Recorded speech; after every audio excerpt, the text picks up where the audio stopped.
Welcome back to my channel. ಎಲ್ಲರೂ ಹೇಗಿದ್ದೀರಾ? ಎಲ್ಲರೂ ಚೆನ್ನಾಗಿದ್ದೀರಾ ಅಂತ ಭಾವಿಸ್ತಾ ನಾನು ಕೂಡ ತುಂಬಾ ಚೆನ್ನಾಗಿದ್ದೀನಿ. ನಾನಿವತ್ತು ಒಂದು ಒಳ್ಳೆ ರೆಸಿಪಿದು ಆಲ್ಮೋಸ್ಟ್ ಆಗಿ ಎಲ್ಲರಿಗೂ ಗೊತ್ತಿರುತ್ತೆ.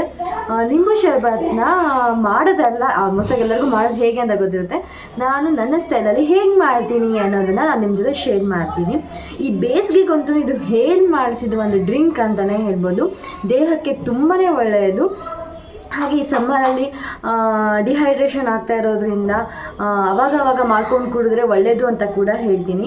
ಈ ಡ್ರಿಂಕ್ನ ನಾನು ಹೇಗೆ ಮಾಡ್ತೀನಿ, ಈ ಶರ್ಬತ್ನ ಹೇಗೆ ಮಾಡ್ತೀನಿ ಅನ್ನೋದನ್ನು ನಾನು ನಿಮ್ಮ ಜೊತೆ ಶೇರ್ ಮಾಡ್ಕೊತಾ ಇದ್ದೀನಿ. ಸೊ ಬನ್ನಿ ಹೇಗೆ ಮಾಡ್ತೀನಿ ಅಂತ ತಿಳಿಸ್ತೀನಿ. ಸೊ ನಿಂಬು ಶರ್ಬತ್ ಅಂತ ಅಂದಮೇಲೆ ನಿಂಬೆಹಣ್ಣು ಬೇಕೇ ಬೇಕಲ್ವಾ. ಸೊ ಅದರಿಂದ ನಾನಿಲ್ಲಿ 2 ನಿಂಬೆಹಣ್ಣ ತೊಗೊಂಡಿದ್ದೀನಿ. ಇದು ಸ್ವಲ್ಪ ಮೀಡಿಯಮ್ ಸೈಜ್ ಆಗಿರುತ್ತೆ. ಸೊ ದೊಡ್ಡದಾಗಿದ್ದರೆ 1 ತೊಗೊಂಡ್ರೆ ಸಾಕು. ನಾನು ಮೀಡಿಯಮ್ ಸೈಜ್ ಆಗಿರೋದ್ರಿಂದ 2 ತೊಗೊಂಡೆ.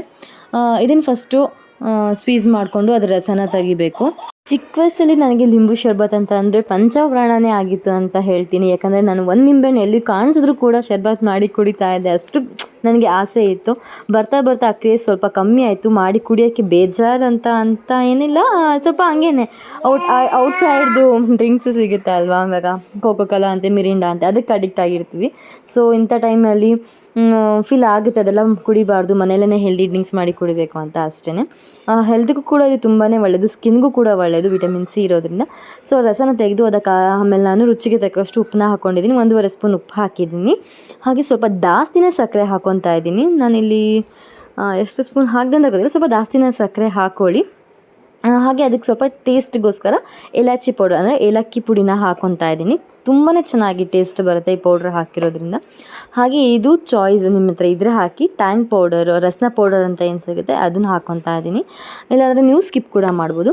ಹಾಗೆ ಇದಕ್ಕೆ ನಾನು ನೀರು ಹಾಕ್ಕೊತಾ ಇದ್ದೀನಿ. ಕೋಲ್ಡ್ ವಾಟರ್ ಹಾಕಿದ್ದೀನಿ ಸಮ್ಮರ್ ಅಂತ ಹೇಳಿ. ಬೇರೆ ಟೈಮಲ್ಲಿ ಮಾಡೋದಿದ್ರೆ ನಾನು ಕೋಲ್ಡ್ ಹಾಕಲ್ಲ, ನಾರ್ಮಲ್ ಆಗಿರೋ ವಾಟರೇ ಹಾಕ್ತೀನಿ. ಇದನ್ನು ಚೆನ್ನಾಗಿ 3-4 ಸತಿ ಮೇಲೆ ಕೆಳಗಡೆ ಮಾಡಿ ಸರ್ವ್ ಮಾಡಿದ್ರೆ ಅಷ್ಟೇ, ಮುಗೀತು. ತುಂಬಾ ರುಚಿಯಾಗಿರುವಂತಹ ಲಿಂಬು ಶರ್ಬತ್ ರೆಡಿ ಆಗುತ್ತೆ. ಹೋಟೆಲಲ್ಲಿ ಅಥವಾ ಔಟ್ಸೈಡಲ್ಲಿ ನೀವು ಎಲ್ಲಾದರೂ ರೋಡ್ ಸೈಡಲ್ಲೆಲ್ಲ ಕುಡ್ದಿರ್ತೀರ, ಅದೇ ಈ ಥರ ಟೇಸ್ಟೇ ಬಂದಿರುತ್ತೆ. ಆ್ಯಕ್ಚುಲಿ ಸಕ್ಕರೆನ ಹಾಗೆ ಹಾಕ್ಬೋದು, ಇಲ್ಲಾಂದರೆ ಪೌಡರ್ ಕೂಡ ಮಾಡಿ ಹಾಕ್ಬೋದು. ತುಂಬಾ ಚೆನ್ನಾಗಿರುತ್ತೆ ಟೇಸ್ಟು. ಐ ಹೋಪ್ ಈ ರೆಸಿಪಿ ಅಂದರೆ ಈ ಡ್ರಿಂಕ್ ನಿಮಗೆ ಇಷ್ಟ ಆಗಿದೆ ಅಂತ ಭಾವಿಸ್ತೀನಿ. ನೀವು ಕೂಡ ಸ್ವಲ್ಪ ಟೈಮ್ ಇದ್ದರೆ ಇದು ಡ್ರಿಂಕ್ನ ಮಾಡಿ ಹಾಗೆ ಟೇಸ್ಟ್ ಕೂಡ ಮಾಡಿ ನನಗೆ ಕಮೆಂಟ್ ಬಾಕ್ಸಲ್ಲಿ ಕಮೆಂಟ್ ಕೂಡ ಮಾಡಿ ಹೇಗಿದೆ ಅಂತ ಹೇಳಿ. ತುಂಬಾ ಕಡಿಮೆ ಟೈಮಲ್ಲಿ ಹಾಗೆ ತುಂಬ ಕಡಿಮೆ ಇಂಗ್ರೀಡಿಯೆಂಟ್ಸ್ನ ಬಳಸ್ಕೊಂಡು ಈ ಡ್ರಿಂಕ್ನ ಮಾಡ್ಬೋದು. ಸೊ ಇಷ್ಟ ಆದರೆ ಲೈಕ್ ಮಾಡಿ, ಶೇರ್ ಮಾಡಿ, ಸಬ್ಸ್ಕ್ರೈಬ್ ಮಾಡ್ಕೊಳ್ಳಿ. Thank you, bye bye.